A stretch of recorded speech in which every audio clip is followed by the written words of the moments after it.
మాత్రమే. తల్లుల దినోత్సవముగా మనం చక్కగా విశేష చెప్పుకుంటాం, అది చాలా సంతోషం.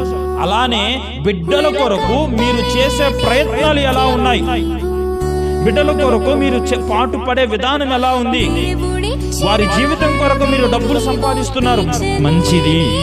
వారి జీవితం కొరకు చక్కని గృహాలు నిర్మిస్తున్నారు, మంచిది. వారి జీవితం కొరకు కొన్ని ప్రణాళికలు వేస్తూ ఉన్నారు, మంచిది.